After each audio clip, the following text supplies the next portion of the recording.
طوبى لجيل توخى الوحي عنوانا وشاد من نوره في القلب إيمانا وغذ في السير يبغي العلم ملتمسا أصوله إن الحمد لله نحمده ونستعينه ونستغفره ونعوذ بالله من شرور أنفسنا ومن سيئات أعمالنا من يهده الله فلا مضل له ومن يضلله فلا هادي له ونشهد أن لا إله إلا الله وحده لا شريك له ونشهد أن محمدًا عبده ورسوله إن الله وملائكته يصلون على النبي يا أيها الذين آمنوا صلوا عليه وسلموا تسليما اللهم صل على محمد وعلى آل محمد كما صليت على إبراهيم وعلى آل إبراهيم إنك حميد مجيد اللهم بارك على محمد وعلى آل محمد كما باركت على إبراهيم وعلى آل إبراهيم إنك حميد مجيد رب اشرح لي صدري ويسر لي أمري واحلل عقدة من لساني يفقهوا قولي رب زدني علما اللهم انفعنا علما نافعا وعملا متقبلا ورزقا طيبا واسعا كثيرا اللهم صل على محمد وعلى آل محمد كما صليت على إبراهيم وعلى آل إبراهيم إنك حميد مجيد اللهم بارك على محمد وعلى آل محمد كما باركت على إبراهيم وعلى آل إبراهيم إنك حميد مجيد أعوذ بالله السميع العليم من الشيطان الرجيم من همزه ونفخه ونفثه بسم الله الرحمن الرحيم قل إن كنتم تحبون الله فاتبعوني يحببكم الله ويغفر لكم ذنوبكم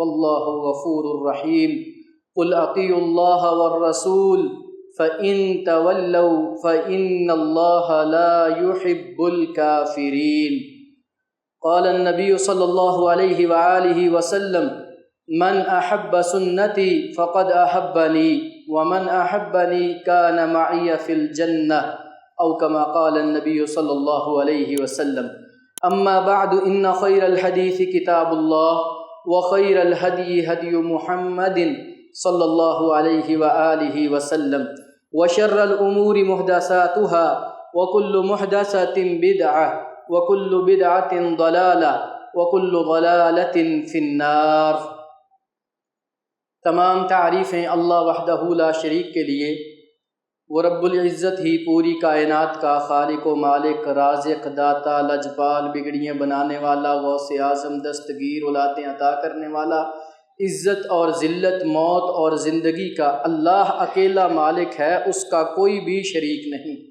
اللہ رب العزت کی حمد و ثنا کے بعد آقا انعامدار، دو جہانوں کے تاجدار، محبوب پروردگار سیدنا محمد الرسول اللہ صلی اللہ علیہ وآلہ وسلم کی ذات گرامی پہ اللہ رب العزت بے حد و حساب درود و سلام کی بارشیں کرے۔ حضرات سامعین محترم و سامعات، میں نے آپ کے سامنے جو دو آیات تلاوت کی ہیں، ان آیات میں اللہ رب العزت نے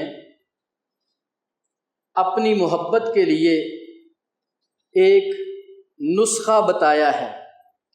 اگر تم اپنے رب کی محبت پانا چاہتے ہو، محبت کا ہر کسی کا اپنا ہی ایک معیار اور منزل ہے۔ یہاں آج کل کے جو ہمارے نوجوان ہیں، ان کی محبت کی تشریح یا ان کے محبت کے اغراض و مقاصد مختلف ہیں۔ ایک وقت گزرنے کے بعد انسان کے دل میں صرف مال ہی مال کی محبت باقی بچتی ہے۔ کچھ لوگوں کی محبت ان کی اولاد ہوتی ہے، کچھ لوگوں کی محبت ان کی بیوی ہوتی ہے، مختلف محبتیں لوگوں نے بانٹی ہوئی ہیں۔ اللہ رب العزت نے قرآن پاک میں فرمایا اندادن یحبونہم کحب اللہ والذین آمنوا اشد حبا للہ، جو اہل ایمان ہیں نا، ان کے لیے جو اللہ نے معیار قائم کیا ہے وہ یہ ہے کہ اس کائنات میں اہل ایمان کی سب سے پہلی طلب اور محبت جو ہے وہ اللہ ہونا چاہیے۔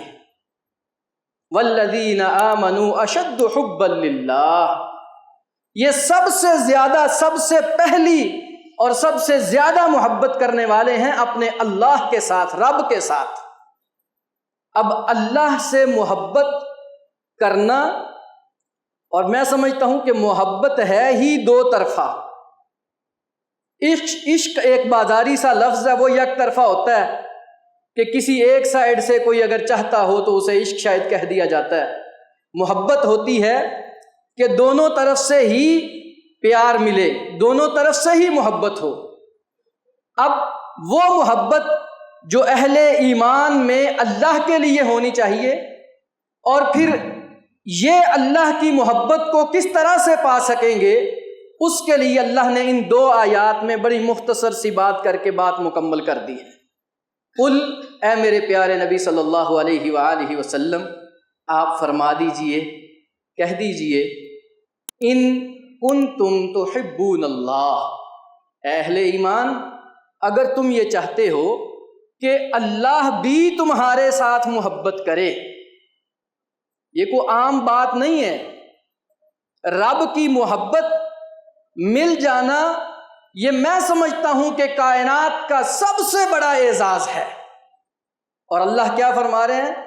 ان کنتم تحبون اللہ، اگر تم یہ چاہتے ہو کہ تمہارے ساتھ تمہارا اللہ محبت کر لے، تو ایک موٹی سی بات ہے، فاتبعونی، رب کے ہاں اس محبت کا معیار ہے محمد الرسول اللہ صلی اللہ علیہ وسلم کی اطاعت، آپ کی فرما برداری، آپ کا کہنا ماننا۔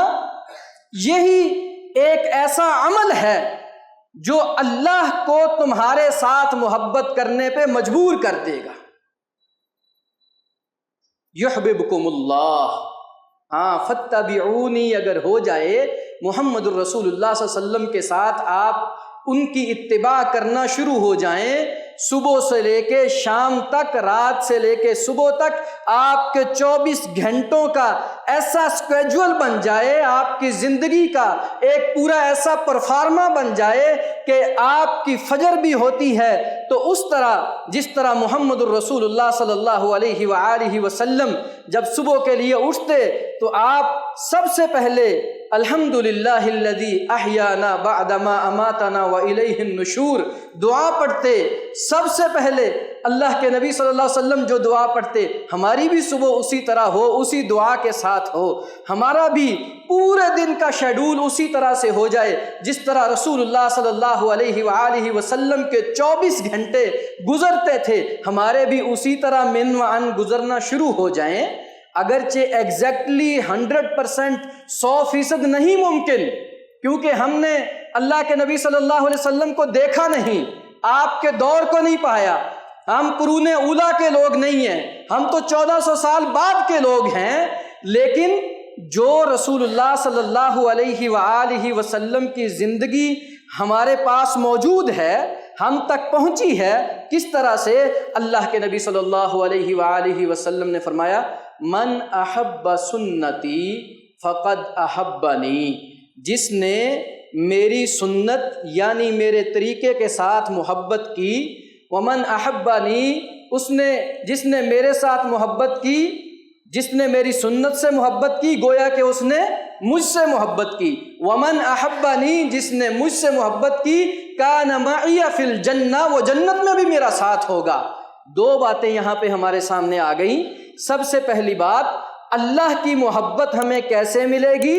رسول اللہ صلی اللہ علیہ وآلہ وسلم کی اتباع کے بدلہ میں، اللہ کے نبی صلی اللہ علیہ وسلم کا کہنا ماننے کے بدلہ میں، اور دوسری بات آ گئی کہ اگر ہم اللہ کے نبی صلی اللہ علیہ وآلہ وسلم کو فالو کریں گے، ان کا کہنا مانیں گے، تو گویا کہ ان کا کہنا ماننا ان کے ساتھ محبت کرنا ہے، یعنی اللہ کی محبت بھی اور رسول اللہ صلی اللہ علیہ وسلم کی محبت بھی ہمیں اسی وقت نصیب ہوگی جس وقت ہم رسول اللہ صلی اللہ علیہ وسلم کا کہنا مان رہے ہوں گے، اور اللہ کے نبی صلی اللہ علیہ وسلم کے اس فرمان کے مطابق وَمَنْ أَحَبَّنِي كَانَ مَعِيَ فِي الْجَنَّةِ، جس نے میرے ساتھ محبت کی وہ جنت میں بھی میرے ساتھ ہی ہوگا۔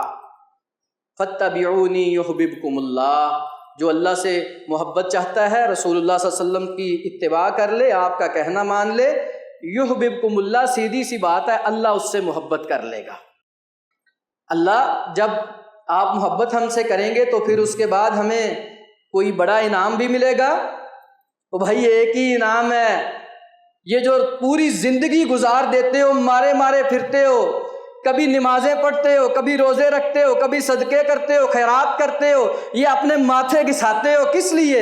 اللہ معاف کر دے، اللہ میرے گناہوں کو معاف کر دے، اللہ مجھے جہنم سے بچا لے، اللہ مجھے جنت دے دے۔ یہی تمہارا طمع ہے نا، یہی تمہارا خوف ہے نا، یہی تمہارا لالچ ہے نا۔ تو اللہ رب العزت کیا فرماتے ہیں؟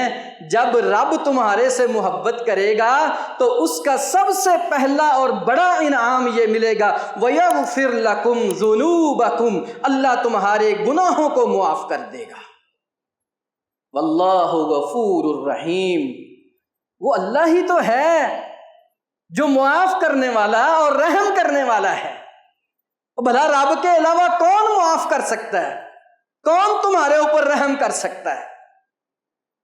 پھر تاکید کی دوبارہ پھر اگلی ہی آیت میں، اے اہل ایمان قل اطیعوا اللہ والرسول، اے میرے پیارے نبی صلی اللہ علیہ وسلم آپ ان کو بتا دیجئے کہ اگر یہ اللہ اور اس کے رسول صلی اللہ علیہ وسلم کی اطاعت کریں،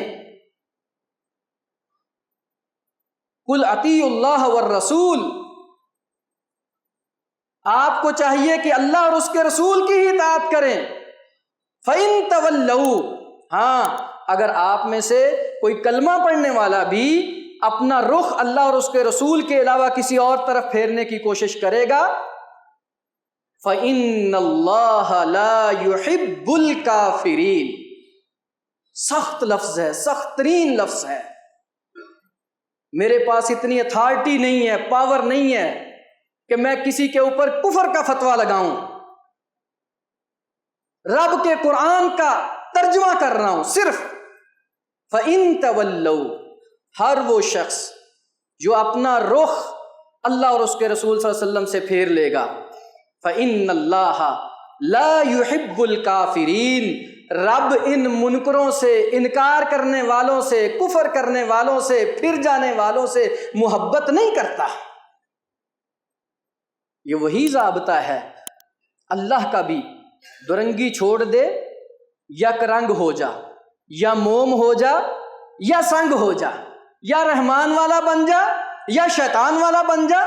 یہ کیا ہوا؟ مسجد میں آئے تو رحمان کے، باہر گئے شیطان کے۔ اگرچہ مگرچہ چونکہ چنانچہ طاغوت کو بھی ہم نے راضی کرنا ہے، وہ امریکہ ہے جی، اس کے بس کیا کریں، پریشر اتنا ہوتا ہے، ان کی بھی تو ماننی ہے نا جی، کیا کریں؟ او بھائی جو کرنے کا کام ہے وہ کریں، ایک ہی زندگی ہے، ایک ہی دفعہ یہ زندگی ملی ہے تمہیں۔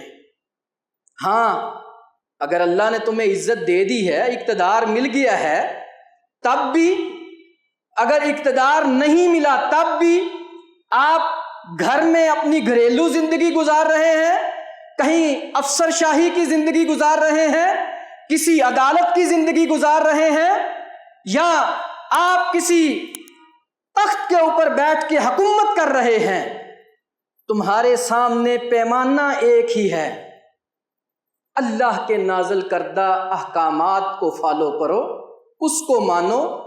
اگر تمہاری سب سے پہلی محبت تمہارا رب ہے، اگر تمہاری سب سے بڑی محبت اس کائنات میں تمہارا رب ہے، تو پھر تمہاری ترجیح بھی تمہارا رب ہونا چاہیے کہ اللہ کا جو حکم ہے رسول اللہ صلی اللہ علیہ وآلہ وسلم کا جو فرمان ہے، مصور کھینچ وہ نقشہ جس میں اتنی صفائی ہو، ادھر فرمان محمد ہو صلی اللہ علیہ وسلم، ادھر گردن جھکائی ہو۔ سیدھی سیدھی سی بات ہے۔ یہاں چھوٹے سے لے کے بڑے تک پورے کا پورا معاشرہ ہی اس ٹائم بگاڑ میں ہے۔ کچھ باتیں شاید آپ کو سخت محسوس ہوں اور پسند بھی نہ ہوں، اچھی نہ لگیں۔ ہاں، اگر کوئی بات میری شریعت سے باہر ہو، اللہ اور اس کے رسول کے حکم کے مطابق نہ ہو، جمعے کے بعد آئیے سوال کیجئے، انشاءاللہ جب تک جواب نہیں دوں گا واپس نہیں جاؤں گا۔ اگر میری باتیں اللہ اور اس کے رسول صلی اللہ علیہ وسلم کے حکم کے احکامات کے مطابق ہے، اللہ کا واسطہ دے کے کہتا ہوں، میرے بیٹو آپ بھی توجہ سے بات سنو، جو نوجوان ہیں وہ بھی سنیں، میرے بزرگ بھی سنیں۔ اس وقت تک معاشرے کا بگاڑ ختم نہیں ہو سکتا جب تک اللہ اور اس کے رسول صلی اللہ علیہ وسلم کے احکامات کو نافذ نہ کیا جائے۔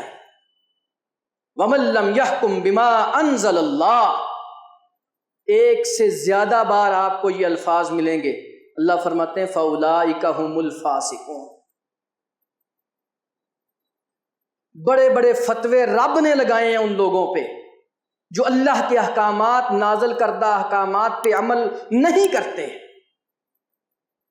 اب یہ صرف یہی نہیں کہ ان احکامات میں حکمران ہی آتے ہیں، ہر عاقل بالغ آتا ہے۔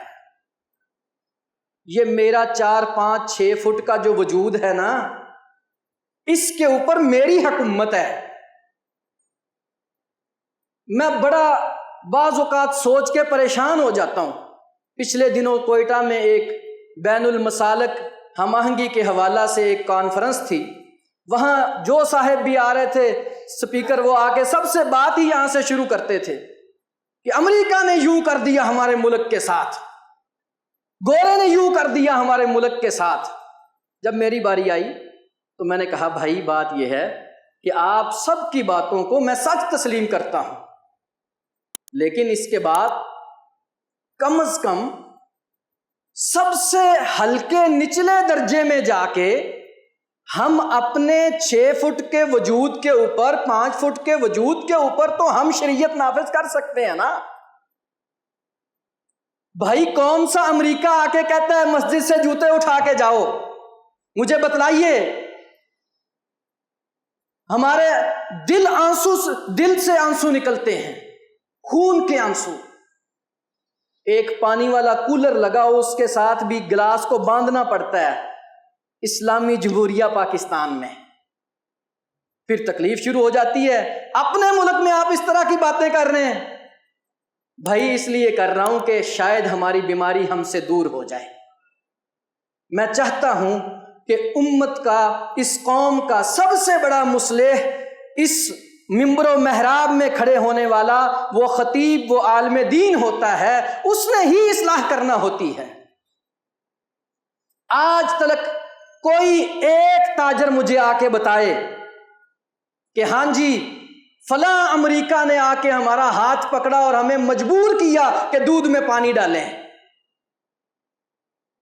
دنیا کی کوئی ایسی چیز ہم نے چھوڑی نہیں جو خالص ہے۔ اللہ کہتے ہیں جنت میں جاؤ گے تو اس جنت میں شہد اور دودھ کی نہریں ہوں گی، لبناً خالصاً سائغاً للشاربین۔ اور ہم مسلمانوں نے حلف اٹھا لیا کہ وہ چیز جو جنت میں اللہ کہہ رہا ہے نا ملنی ہے، ہماری خواہش ہے کہ ہر کوئی جنت میں چلا جائے، لیکن جو بھی جنت میں ملنا ہے اس کو ہم نے اس دنیا میں خالص نہیں چھوڑنا۔ ہر وائلیشن جو کتاب و سنت کی ہو سکتی ہے وہ ہر حال میں کرنی ہی کرنی ہے۔ ذمہ اٹھا لیا ہے۔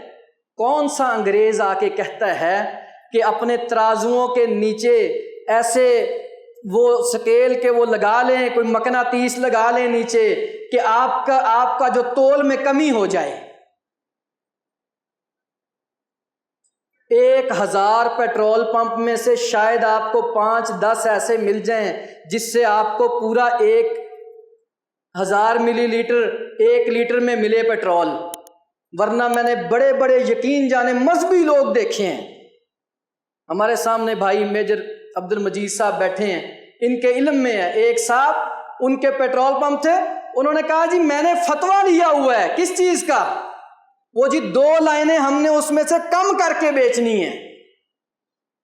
اس لیے بھائی وہ جی اصل میں نا جی ہوتا یہ ہے کہ پیٹرول چونکہ یہ ایسی چیز ہے، یہ اڑتا ہے نا، ضائع ہوتا ہے، اڑتا ہے، وہ پھر کم ہوتا ہے، تو اس لیے گورنمنٹ نے اجازت دی ہوئی ہے کہ آپ 2 لائنیں کم کر لیا کریں. اور مینیجر کہتا ہے کہ ایک گاڑی جب ہم پورا وہ فروخت کرتے ہیں تو اس میں سے 600 لیٹر پیٹرول ہمیں بچ جاتا ہے اس کی مد میں. اور ہم نے فتوے لیے ہوئے ہیں کہ جائز ہے، کوئی مسئلہ نہیں، آپ کر لیں. ظاہری منافع ہے، ضرور ہے، اس میں کوئی شک نہیں ہے، چند دنوں کی بات ہے.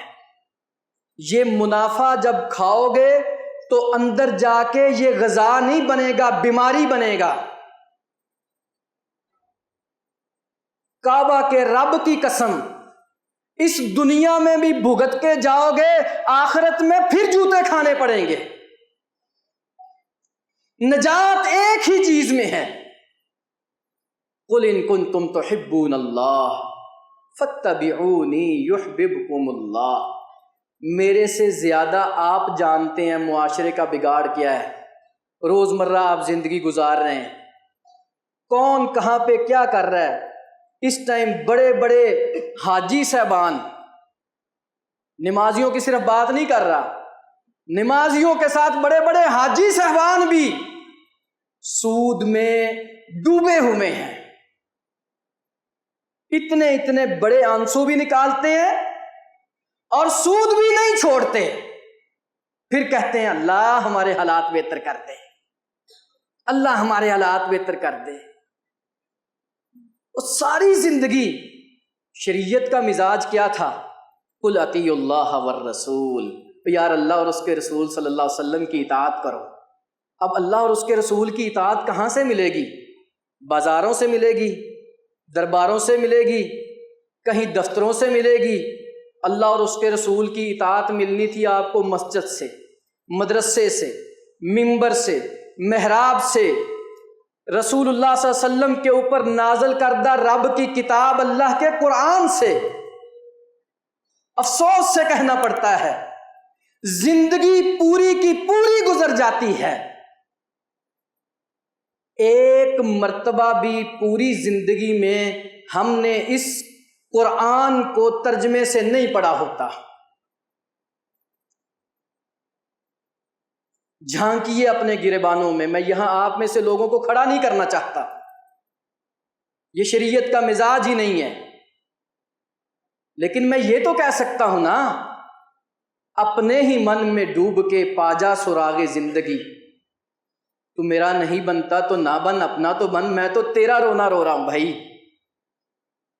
میرے یہ سارے رونے اسی لیے ہیں کہ شاید کہ تیرے دل میں اتر جائے میری بات، تیری بھی زندگی سنور جائے، اور کسی ایک کو میری اس بات سے فائدہ ہو گیا، وہ جہنم سے اس نے اپنی ڈائریکشن جنت کی طرف کر لی، ہو سکتا ہے کہ وہ میری بھی نجات کا سبب بن جائے، اللہ اسی کے سبب مجھے بھی جنت میں بھیج دے.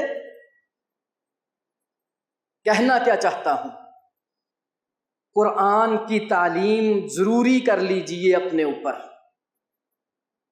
اس وقت تک آپ کی صبح مکمل نہ ہو جب تک تم قرآن کی چند آیات ترجمے سے پڑھ نہیں لیتے. ہاں ایک دفعہ کر کے تو دیکھیں، ایک دفعہ کر کے تو دیکھیں. افسوس اس وقت ہوتا ہے کہ جب خالص مال جہاں سے ملنا تھا، جو اصل ہماری منزل تھی اللہ کی جنت میں داخل ہونا، جہنم سے بچ جانا، رسول اللہ صلی اللہ علیہ وسلم کی فرما برداری کے ذریعہ سے، اب اس ساری کی ساری فیلڈ کو ہم نے اس طرح سے بے یار و مددگار اور بے مہار چھوڑ دیا کہ کسی محراب میں کھڑے ہونے والے خطیب کے پاس کسی ڈگری کی ضرورت نہیں ہے. اچھی آواز ہو، اچھا لہجہ ہو، وہ ذرا رنگ رنگینی والی باتیں کر سکے، 2-4 کہانیاں بھی اچھی آتی ہوں، 6-8 شعر بھی اچھے آتے ہوں. اوے یہ تو آج کل جگتیں اچھی مار لے، اوے بہت کمال کا خطیب ہو گیا بھائی. وہ پتہ ہے اس کے کتنے فالوورز ہیں؟ اس کی آپ فیس بک چیک کرو نا، اس کی یوٹیوب چیک کرو، تو بھائی وہاں سے پھر وہی دین ملے گا. فیس بک یوٹیوب والا جگتے تو مل جائیں گی، اللہ کی قسم جنت والا راستہ نہیں ملے گا.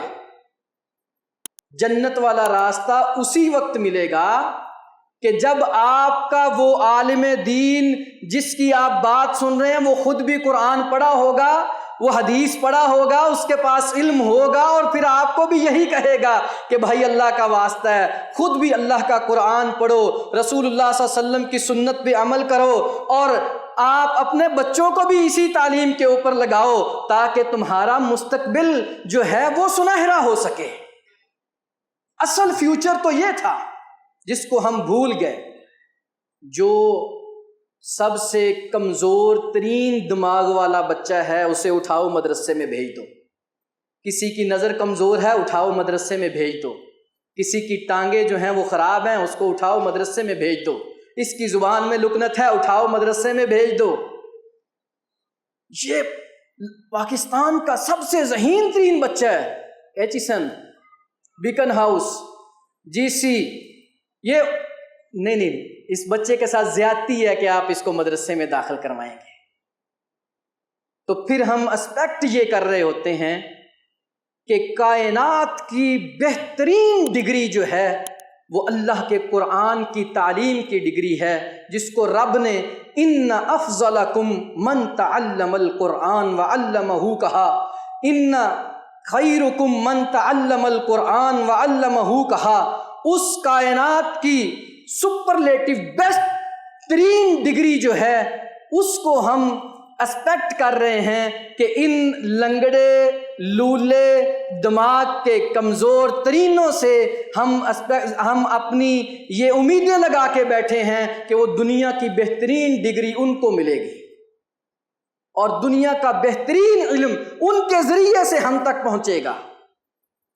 اللہ کا واسطہ دے کے کہتا ہوں، اپنے بچوں کو سب سے پہلے رب کے قرآن کے ساتھ اٹیچ کر دیں.